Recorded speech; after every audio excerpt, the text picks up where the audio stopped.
Welcome to the Germinate podcast, where agriculture, business, and innovation take root and thrive. I'm Joe Sampson, and with nearly 2 decades of experience in agricultural equipment and scaling businesses, I'm here to bring you actionable insights, inspiring stories, and strategic advice. Whether you're an industry veteran or just starting out, this podcast is your guide to cultivating ideas, expanding your knowledge, and growing your venture. So let's get started and germinate your path to success. Well, welcome aboard again, Brian. Thank you. I'm glad to be back. Had a good time last time. Looking forward to round 2 here. So I can't believe this is episode 28, by the way. So I'm getting up there. Yeah, we're getting that. I haven't listened to all 28. I've listened to a lot of them. They're all pretty good. Okay. Episode 28. I can't believe I haven't talked about this story yet, but it's the story of vodka. Have you ever heard of a guy named Sidney Frank by chance? Do you know who that is? No. I've heard being in sales. I've heard a lot of stories. I've not heard this one. So you've got my full attention. Not that you didn't before, but okay. So you're intrigued by the name Sidney Frank. This guy was more or less a liquor distributor back in the 70s, 80s, and 90s. And he really made it on two liquors. One of them was, and I don't know how old you are, I don't want to make you say, but this was a big popular drink for us back in college called Jägermeister. You probably heard of it. You and I both know Jason Nugent. We're right in the same age range. There you go. So Nugent and I think Nugent bought me numerous Jägermeister shots, Jäger bombs. Not a shock knowing Jason. Yes. Not a shocker. Yes. So you know Jägermeister. The story behind Jägermeister was this bottom shelf, horrible taste and stuff over in Europe. And Sidney Frank got his hands on the distribution rights and brought it into the U.S. and started going around to college campuses and selling it as this new flavored thing. And the thing blew up. It was a bottom shelf, horrible. It's not very good. Nobody likes Jägermeister. Power of marketing. It's crazy. Now you're queuing in on where I want to go here. So his next thing was the vodka industry. And vodka is an odorless, colorless, tasteless liquor. Yep. Meaning they all taste the same. It's rubbing alcohol. It's rubbing alcohol. That's what it is. Yes. Cleaner. Right. So he gets his hands on Jaeger, has this success story, he starts noticing vodka and people are paying $15, $16 for vodka martinis. And he's going, what the heck is going on here? I've got to figure out how to get into this industry. So he decided all vodkas used to come from Russia, the Russian vodka, Russia, Polish, that part of the world. So he goes to France and creates a little something called Grey Goose. And vodka supposedly back in the day it had to be in colder climates because it really liked the distilled water and whatever, blah, blah, blah. It's all marketing. Brings it to France. Over to the US he comes and starts going to like Miami high-end restaurants, Vegas high-end restaurants where celebrities are, more or less markets the living crap out of it, sells it for $30 a bottle versus the normal $15 a bottle. And it's all marketing. And he turned it into a $2 billion industry. Yep. And long introduction here, but I talk to a lot of companies and they all, I always want to ask, what's your 3 kind of uniques? What sets you apart? What's your differentiator?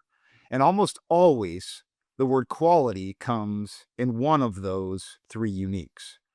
And never does the word marketing come in those 3 uniques. So here's the first question. What do you think? And sorry to put you on the spot. This is totally ad hoc here. I love this. Throwing me curveballs. So the importance of marketing. Yeah. The floor is now yours, my friend. Well, and so it's funny, and I hope your audience knows we did not set this up. I said the power of marketing because that's the first thing that came to my mind when you started talking about that. And the second thing that came to mind was know your customer. So, those were the 2 things that came to mind when you started telling that story, the power of what marketing can do. And then when you combine that with knowing your customer, the guy he knew he wanted to go after that high-end market, Vegas and New York and San Francisco. And he knew what he was doing. He was selling a premium product at a premium price. He was creating a brand, a high-end luxury brand. And that doesn't work if you don't go after the right market, right? And so he created a luxury, high-end, expensive brand and went after the people who were willing to pay for that. And that those were the 2 things that came to mind when you were telling me that story. Yeah, that's a great call. I mean, know your customer. But that's how you come to those 3 things, right? And well, I should say knowing your customer is how you come to those 3 things, and marketing may not be one of those 3 things you state, but it's how you get that message out there, right? Like, here are the 3 strengths of my company or my product or my service, and that's great. But if your customer doesn't want those, a la know your customer, and if your customer doesn't know you offer that, a la the marketing piece, then it's all for naught, you Yeah. know? So marketing Mhm. to me is it's a lot of things, right? But at the end of the day, it's how do you communicate to your customer who you are, what you have, and what its strengths and value are, really communicating the value of your product or service to your customer. And that can be done in a variety of ways. Oh my gosh. The sky is the limit there. And I'm picking on quality a little bit, but when people say we have a high quality product, nobody really understand like what does that actually mean? Nobody really knows. Does John Deere have a high quality product? I mean, probably, but they've made a living on service calls. That's what and warranty calls. That's what they do. Yeah. So, you know, I mean, and I don't mean to pick on it either, but quality is a relative term, right? right. You and I could look at the same product, and you would say, "Hey, this is the level of quality that I expect from this product," and I could say, "This is the level of quality that I expect from that product," and it all comes back to the value we're trying to get out of it, right? I I have a chainsaw at home. I am not a lumberjack. I am not a guy who uses it every single day. I use it maybe 6 to 10 times a year when a limb comes down or a tree dies. Right. So a quality chainsaw to me is one that starts at least Right. on maybe the 4th or 5th bolt, Right. and one that I can get through, whatever it is that died.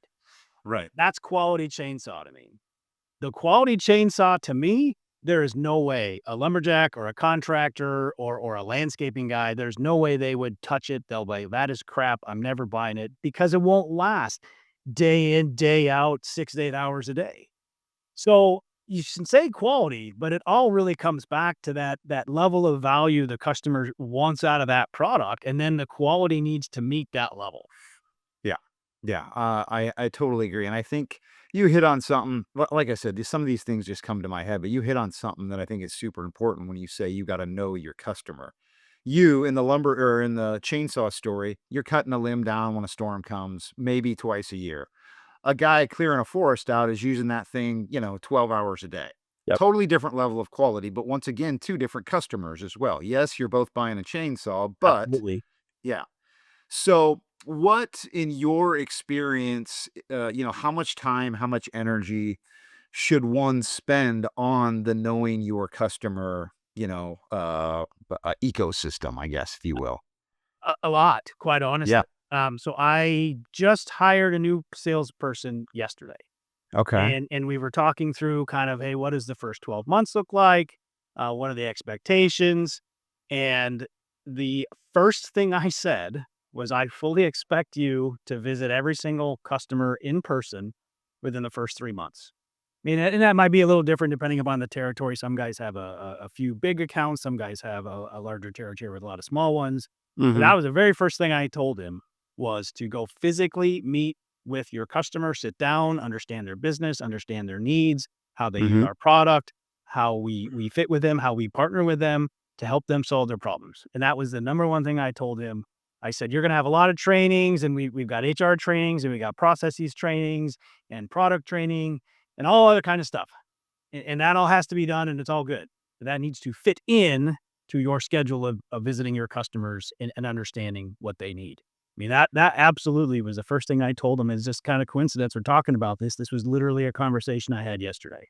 Yeah, that's crazy. Yeah. Talk about that a little bit, because we're living in a world now where travel used to be a huge part of any salesperson's life. It basically was you'd leave Monday and you come back Friday, and you'd get in front of your customers. Now it needs to be another buzzword I know we both don't really like, but it needs to be a little bit more strategic, a little bit more, and let's say intentional.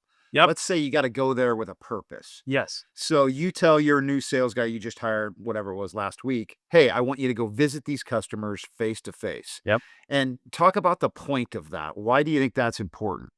Well, I mean, number one, you get to know the person on a personal level because you can have kind of these little side conversations. You can find their interests. Hey, what did you do this weekend? Yeah, you can do that 2 minutes at the beginning of a Zoom or Zoom Teams call. Yeah. call, but it's not the same.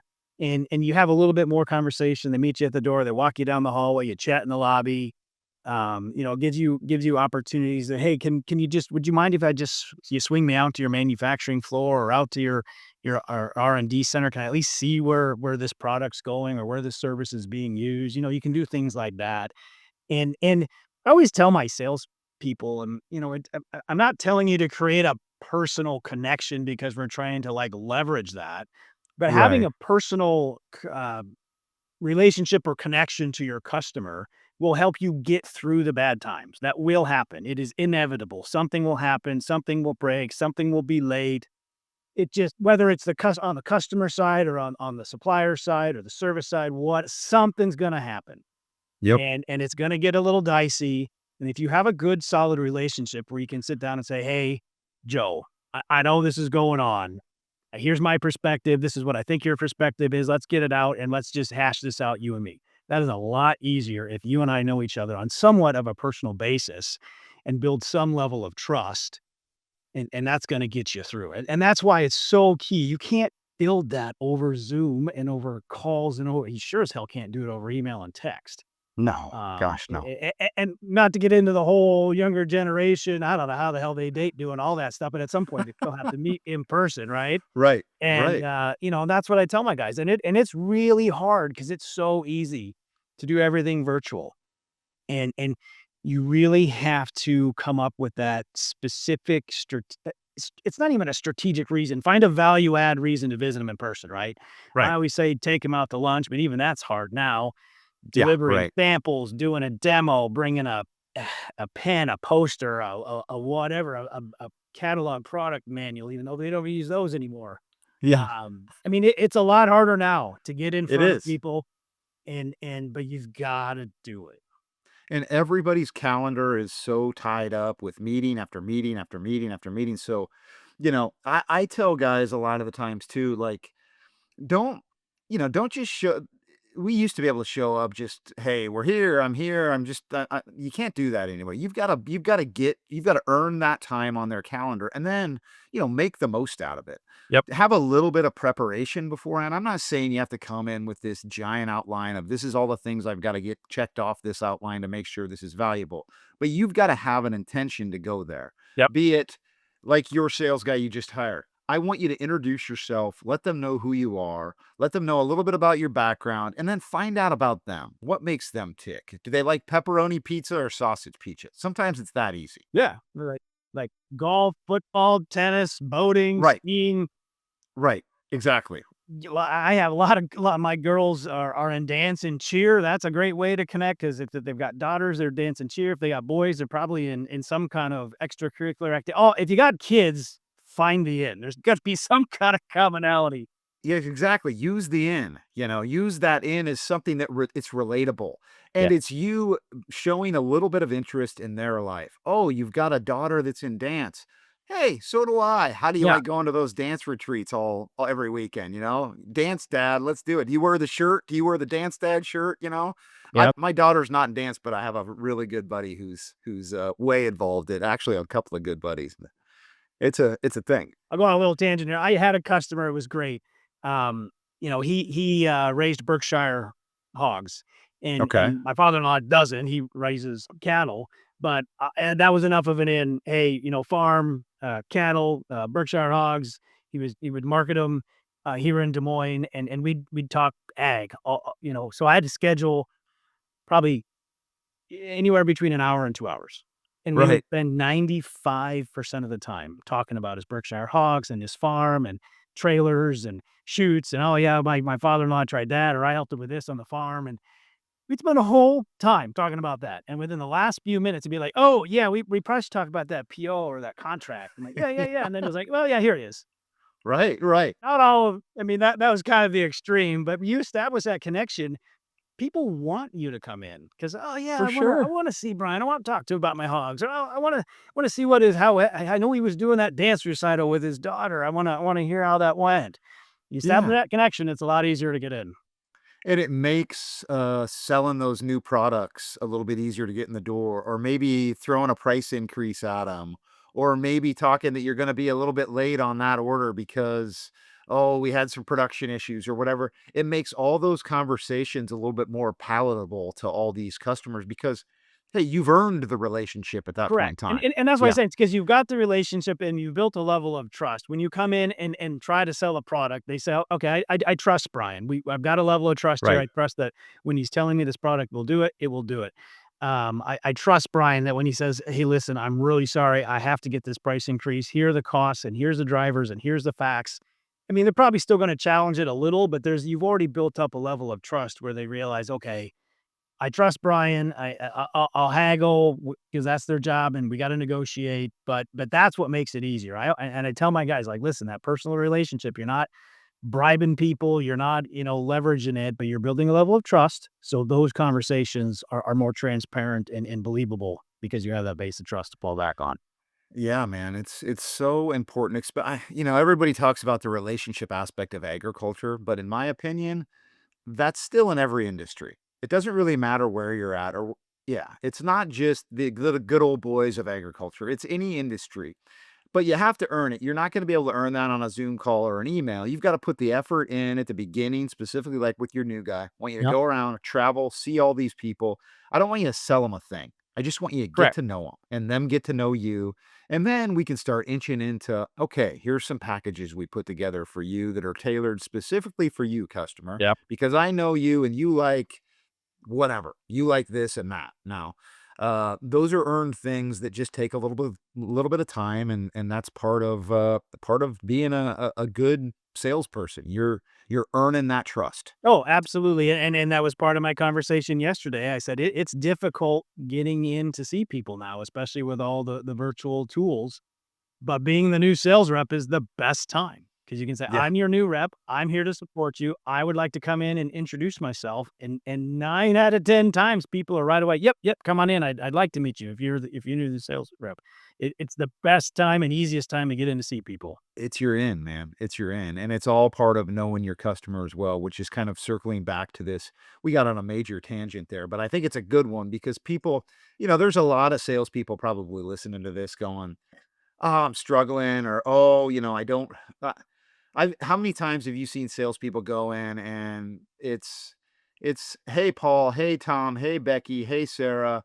Hey, we've got this really cool product, and we're running this cool special right now, and it's buy one get one, and if you don't get it now, you're gonna lose out of all these advantages." It's like, stop, stop, stop, stop, stop, stop. Nobody wants to be sold. Nope. People wanna buy. They Correct. don't wanna be sold. No. And so stop with the just going in there. That's not a good tactic. No. It's build it up, earn it up, and yeah, this tangent that we went on, I think is important to Yeah. Well, understand I that. mean, yeah, and if you're that's okay if you're only in it to make one single sale, right? And most of us, and I imagine most people listening to this podcast are not.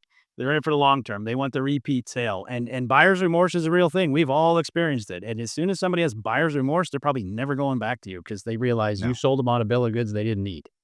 yeah. So going back to the whole Sidney Frank Grey Goose story, does your Mark, and we'll try to intertwine these together. What does your company have? Are you also the the VP of marketing? Because your title was vice president of sales. Is that right? I can't correct. remember. Yeah. So Okay, technically I'm not over marketing.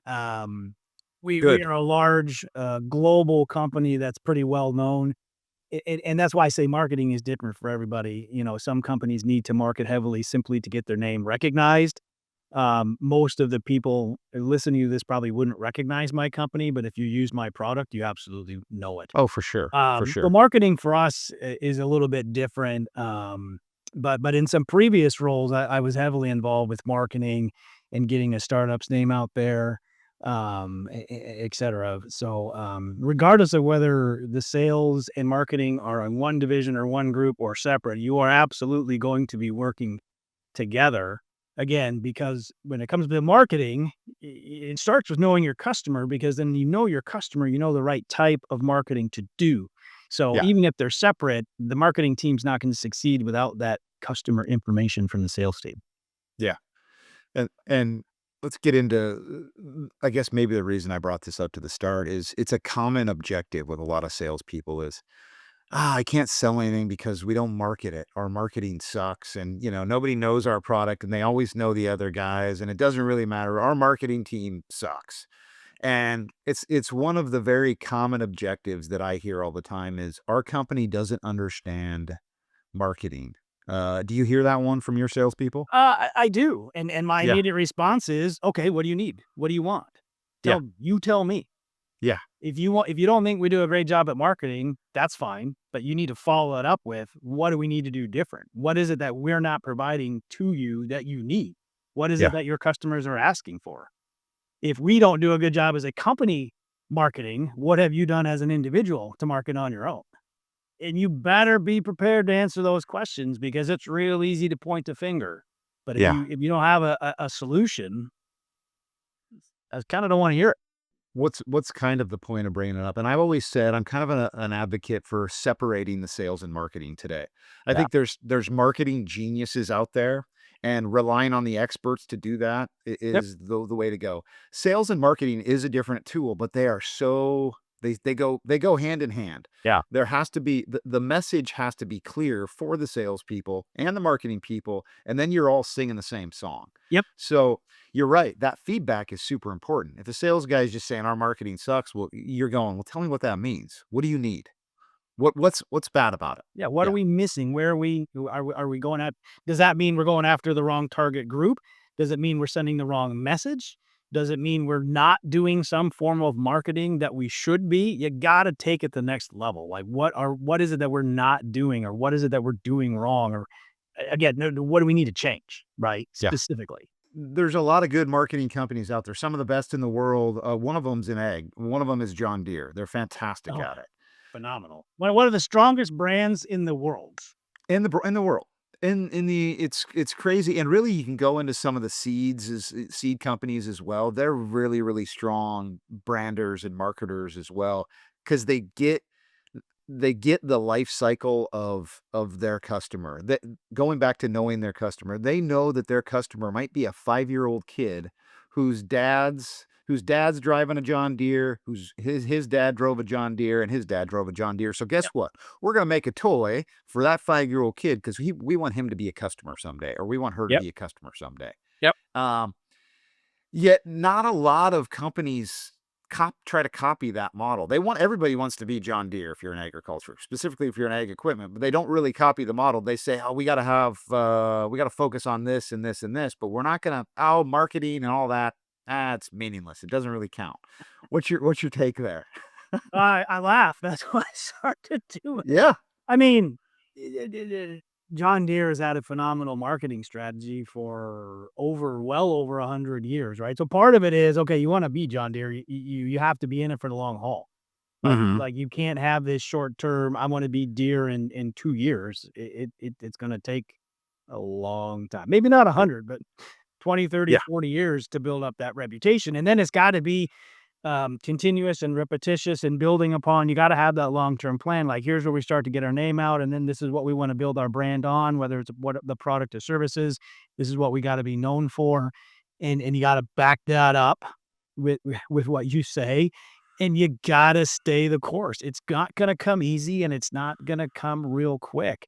But you absolutely have to have that long-term marketing plan if you want to build a brand like that. You better have a long-term plan, you better be committed to it, and there's gonna be ups and downs, and in those downs, you better not abandon, right? You can tweak, you can adapt, you can change, but Yeah. don't scrap and abandon the whole thing if you really believe that you have the right plan. Yeah. And that's part of that. I mean, there's definitely short-term marketing, but at the end of the day, it really should be a long-term vision on where you wanna go, what you want your brand to be, what you want your customers to understand about your company, product, and service. Yeah. Yeah. What about when you hire salespeople? Do you is part of the tactic now? Oh, let's look at their LinkedIn profile. Let's look to see what they've done online. Is that something you guys look at, or do you like the personal brand over the company brand? Correct. So the first thing I do is look at their LinkedIn profile, and then the Okay. second thing I do is ask employees to go look out at Facebook and all the other social media because I can't because I'm not on any of that stuff. Yeah. All right. I hear you. I absolutely do, and it's fair, right? I mean, LinkedIn and any social media is how you're marketing yourself. I mean, every my kids, if they were here, they'd be rolling their eyes. I have preached to them. You are marketing yourself with everything you put out there. Everything you put out there that can be found again in the future, I will find if I'm trying to hire you. And It that is will how you're live marketing. forever. Yeah, that's how you're marketing yourself. Everything you put out there. And I get freedom of speech. You can put whatever you want out there, but freedom of speech does not mean freedom of consequences. No, And it doesn't. that's a bumper sticker. I like it. That's yeah, again, my girls would be rolling their eyes, they hear that from me all the time. It's true. But, back to the original point, yep, I check LinkedIn, I ask people to search social media, I do look at job history, what have they done, where have they worked, is there consistency in what roles they've had to try to figure out, what this person wants to do, what they like to do, Yeah. things like that. And it gives me a good feel. And then I'll start, asking standard interview questions. But, then I can go back and ask specifically about their roles and what they did and what they liked and what they didn't like. And if I see some trends or consistency, I can bring that up and, hey, it looks like you like to do this or you like this type of role based on your history. Why kind of explore that during the interview process because you really got to get down to who the individual is. Again, Yeah. back to that interviewing over Zoom is great, but if you got to meet them in person, but trying to understand the individual, what drives them, what they like, and it's really as much an interview of the person as it is are they a good fit for the role based on their interests, right? Just because I don't hire somebody doesn't mean they wouldn't have been a great employee. It just maybe they wouldn't have been the great fit for the role that I had open at the time.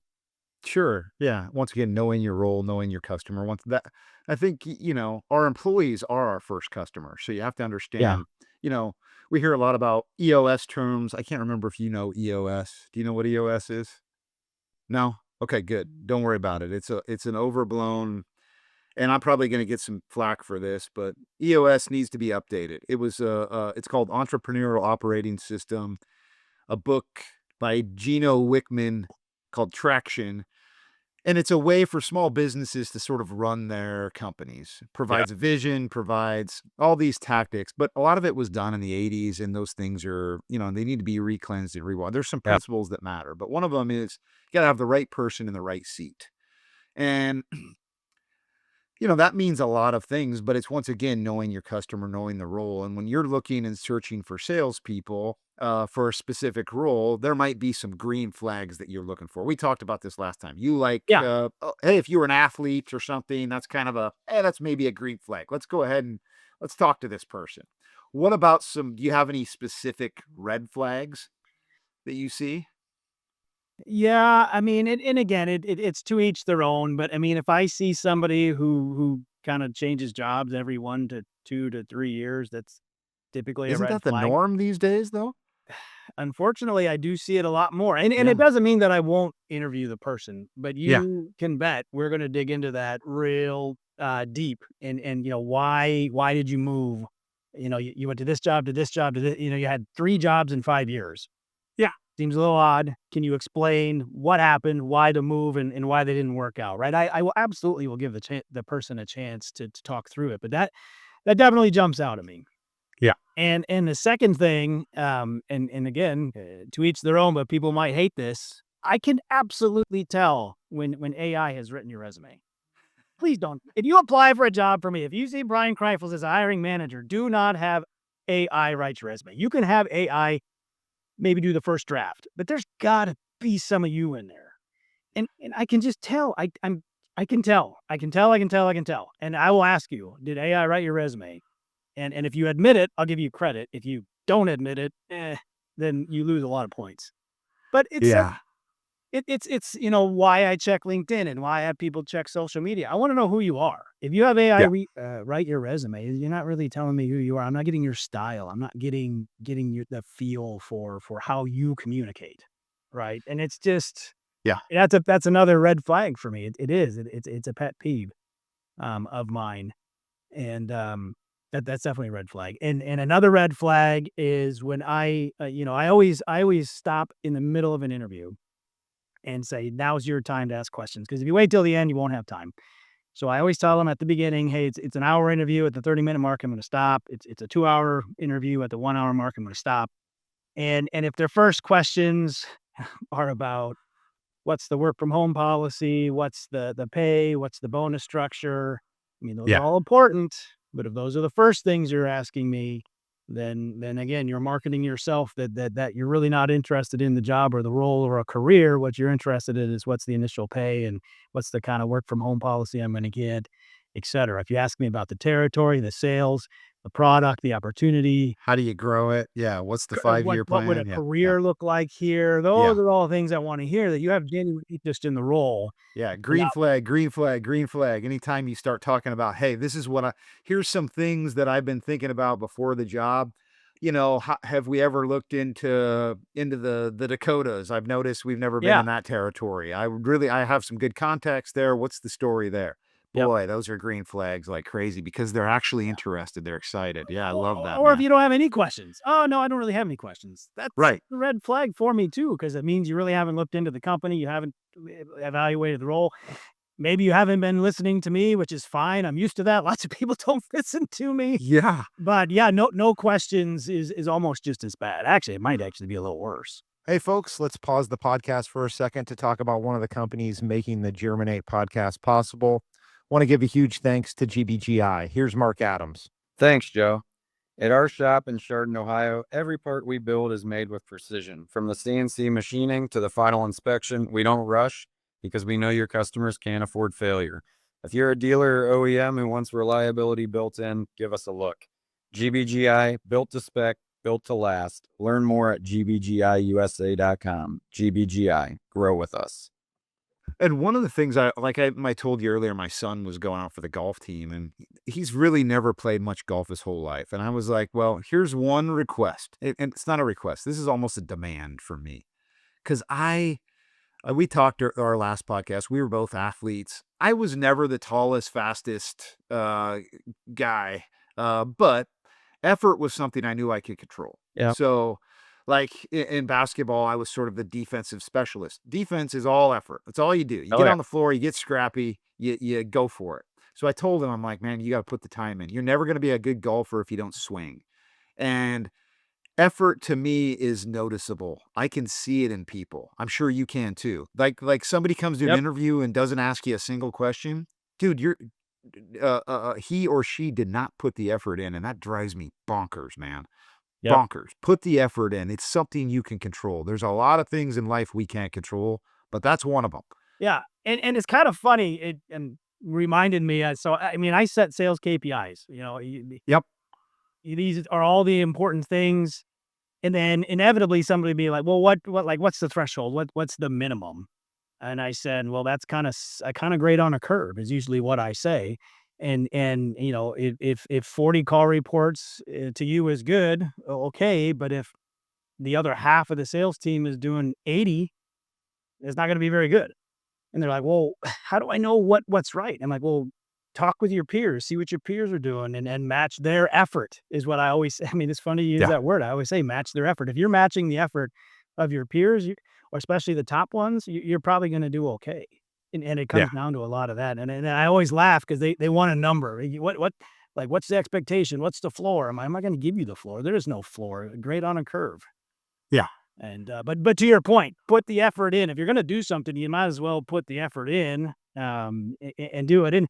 And that kinda, we touched on AI a little bit last time, and people are worried about AI replacing their job, and I said, "If you really are, you should reevaluate the value you're bringing to your company, and value that you're bringing is a direct correlation to the effort you're putting in." Yeah, and I don't want to overlook the AI aspect. You said, I hate it when people write their resumes with AI. You can tell. And That's one of the consequences of AI that I do fear. I was listening to a podcast, and don't hate me, audience, but it was Candace Owens, and she's a smart cookie, man. She's whatever you think of her, I like what she said in this podcast. I'm digressing a little bit. She's like, I'm for the truth over lies. I don't care if it's Republican, Democrat. I'm like, hey, that makes sense. Either way, she had a take on AI that I thought was interesting that I hadn't heard before. And it's because basically these large language models, either Chat, GPT, Grok, Gemini, Yep. your choice, are just scraping the internet and putting all that information together and then spitting out an answer to you. Yep. Now that's super impressive. That's really cool. Yeah. But it's also making us potentially very stupid as human beings because we don't have to think anymore.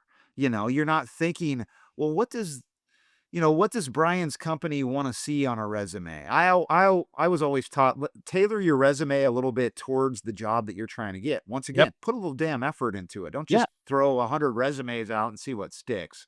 And AI, it's weird, and I use it quite a bit. I use it to proofread. I'm one of those not, sometimes it is efficient and it does get content out there, but Yeah. I've got to be a little bit careful in I want my tone to come across instead Correct. of something else, and it does make us a little bit less intelligent. We're not thinking as much Yeah, in anymore. in tone, I mean, that tone, personality, that's what's missing there. AI is great at data analytics, data processing things, Yep. finding errors. All of that is really, really, really good. But I also say, I've always said this. Everybody wants to throw a statistic out there to prove their point of view, and you can make statistics say whatever you want for whatever Yep. point you're trying to make, and it being able to interpret and adapt the data and the statistics to the unique situation you're in. And I don't think AI can do that yet, and maybe it will in the future. But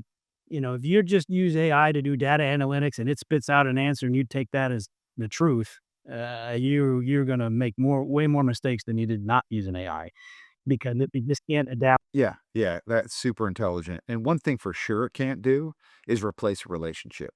It cannot go visit a customer for you. And how did we start this podcast?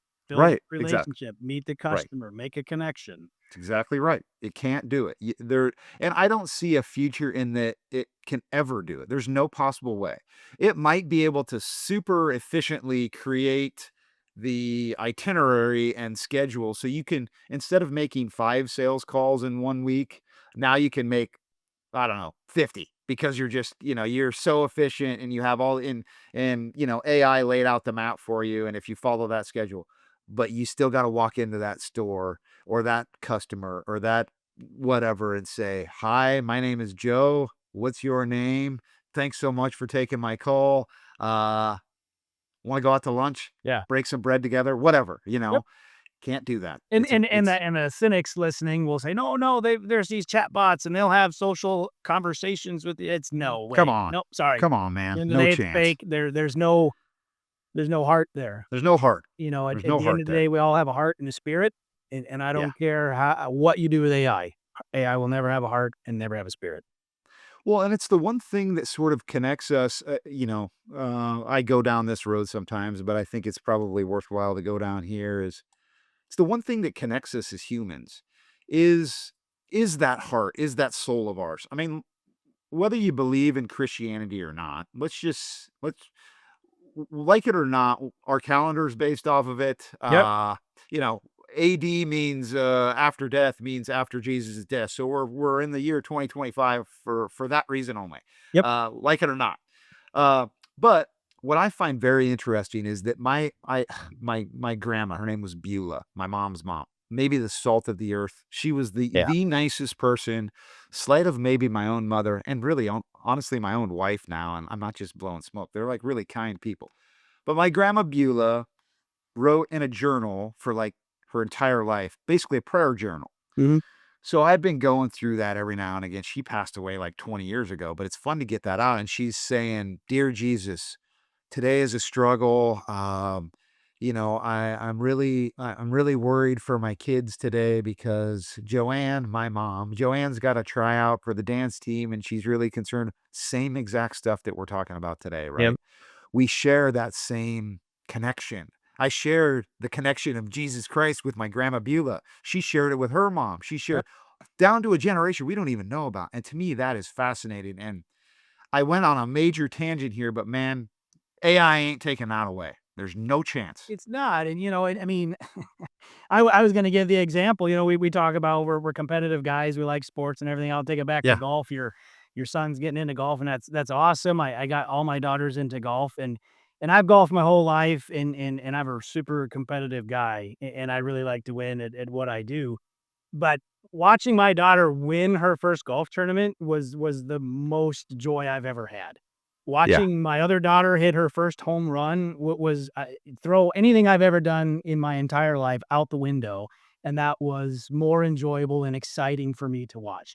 And that's because it's here, right? It's here in the heart. There's that connection, the connection to your kids, the connections to your friends, the connections to your customers that Yeah. AI cannot and never will replace. And your Jesus example and my daughter example, everybody's felt that. I guarantee you somebody's felt something like that. And just think of that the next time somebody talks about AI. And AI is great and it'll do a lot of great things. But just think about that the next time somebody says AI is going to just take over. Or think about Well, that the next time you want to use AI Yeah. and make sure you're using it in the right context and applying it properly and bringing you as part of that AI equation. Yeah, bringing you and that connection you felt from your daughter winning a golf tournament or hitting a home run, you don't think everybody else has that connection too? So Oh, if yeah. you're in sales and you're meeting people, you know what it feels like to have your kid do something extraordinary. It blows the water out of whatever you did when we were in high school catching touchdown passes or making three-pointers. You know what I mean? And that's an easy in to anybody that you're talking to. It's like, "Oh my gosh, that's your daughter hit, won a golf tournament? That's freaking amazing." I know that feeling. It's Oh, yeah. such a great feeling, and have you ever seen that Scotty Scheffler clip when I think it's before the British or the Open Championship. Have you seen that? Oh, yeah. Yeah, where he's basically saying, "I don't know why I care about golf. It's You, meaningless." you, you you mean this one? Yeah, there you go. Oh, no way. That's awesome, dude. Oh, I got the matching set. Dude, that's awesome. That's crazy. You're right on I cue. I told you I like golf. I told you I like golf. So do I. I love it. I love it. There's so many parallels in life. And he's going, I sent this to my son. I was like, look at this is the best golfer in the world by a long shot, by the way. That dude is unbelievable. And the reason he's unbelievable is between his head, by the way. He doesn't let bad shots affect him. Go on and hit the next one. But he also doesn't really he knows that golf is not the ultimate thing. I'm gonna celebrate winning a tournament for about 2 minutes, Yep. and then you guys this is him. Then you're gonna ask me, "Are you gonna be able to win the FedEx Cup?" And he's like, It's not fulfilling me. Being a dad's fulfilling me. Being a follower of Christ is fulfilling me. Yep. This stuff," he's like, "I'd quit in a heartbeat if it started affecting my home life." And I'm like, "Man, that's pretty damn awesome." Yeah. That's what you want to hear. That's what you want to hear. And that's putting things in perspective and not losing sight of who you are, that heart and that spirit piece that we talked about. Yeah, and it's funny when we decided to do a part 2 of this podcast, I had no idea where this thing is gonna go, which is why you're a great guest, man, because you just like to go down tangents and talk about whatever, and the good part is all this does relate to sales because we at the very end of it, we are trying to find the heart and the soul of what makes our businesses and more importantly, our customers kinda tick, and Yeah. there's so many different alleys and outlets in life that you can find it, and hopefully we gave some examples here today. I think we did, man. I know we did. I really hope so. Again, I love how you started it and we kind of went off with knowing your customer and marketing. But yeah, the only way I think I told this the last time was, Yeah. when I first got into sales, I don't want to be a sales guy. I don't want to be that used car sales guy. And again, no offense to car salesmen, but that's the cliche you use. Right. And then once I realized I'm solving customers' problems, I'm helping them with a solution, I'm helping provide them value. That's the fun part, but you can't figure out what they need, what the value they want, what the right solution is until you know them and you know their business and you know their company. And you can't do that until you get in and just talk and establish a connection and open up because they're not going to open up to you until they trust you, build that level of trust. I mean, it is so key. It is so imperative. And so many people want to take the easy out. I'll just email them. I'll just call them. Let's do a Zoom. Put, put the effort in. Put the Yeah. effort in. It's not going to be easy. Figure out how to get there in person.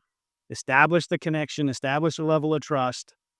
We will start to know your customer, and then you'll know what kind of marketing to do. You'll know what they need from your product, and sales then will come easy because you are providing exactly what they need. And you'll be like, yeah, well, that's exactly what I need. Thank you, Joe. Yeah. And yeah, a golf analogy. My son, we were out at Jester, which is a Oh, yeah. muni golf course It's a here in Des fun Moines. little course. Fun little course, yeah. We actually were playing the big course. They have a par 3 course too, which we've been practicing, but we were playing the big course, and it was I want to say it was the 6th hole. It was a par 5. Dude gets up there, hits like a 230-yard drive, which for him is a long Oh, yeah. ways. Yeah. And second shot hits like he's basically on the fringe of the green, and we were playing the senior tees. And then the joy that came over me. I mean, it was almost like the tears almost took fall Yep. because I could see him, and he's just like, "Holy, I did this!" Yep. And it's very similar the way I feel sometimes when a customer tells me their success story, like as a result of something of a partnership or something that we maybe did together. It's the same feeling. It's the same exact soul and heart of helping somebody find that success. It's awesome, man. You can't replace that. It's an awesome feeling. It is the equivalent of that first place trophy you get, when you play Yes. sports or chip club or the dance team. I mean, it's not just sports, but that's that acknowledgement. That's the award. That's the prize. Yes. Is not just the PO, but then the praise. Hey, that worked just like you said. Oh man, that's great.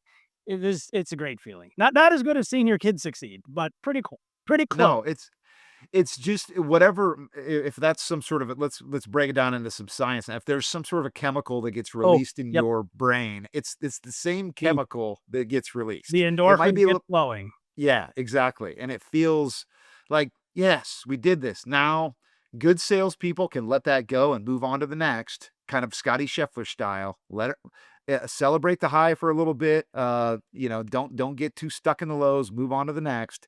But yeah, man, that's a really Yep. good feeling when it happens, and chasing that day after day, week after week is a fun time for sure. It was, as again, I said that last time. I said it this time. It was a fun conversation, and it's Yeah, real. man. I enjoy diving into these subjects. I do too, because I think, and really, I think it resonates well with the audience because, people like to hear the real raw stories behind what it's like to be in sales and really high level sales like you and I have both been into and Yep. high level, low level, doesn't really matter. We're all still, all these tactics that we talked about today, matter and are important. And yeah, man, I could do a million of these with you. So we'll just keep scheduling them throughout the Yeah. years or throughout the year and just see how it goes, because I know they resonate well, so I can't thank you enough. No, I thank you. It's fun, and I'm happy to do them, and I'll keep doing them with you until people are tired of hearing from me. You start getting email. Hey, get that Brian guy off there. Get that. He just rambles. Yeah, what the heck? Get him up now. That's not gonna happen, man. Well, ladies and gentlemen, Mr. Brian Kreifels, appreciate you, man. Thank you Yep, so appreciate it, Joel. Thanks, and looking forward to the next time. Hey, folks, thanks for tuning into the Germinate podcast. If you found value in today's episode, be sure to subscribe, leave a review, and share it with others in the industry. And join me next time as we continue to explore the innovations and strategies shaping the future of agriculture and business. Until then, keep growing, keep innovating, and keep germinating your success.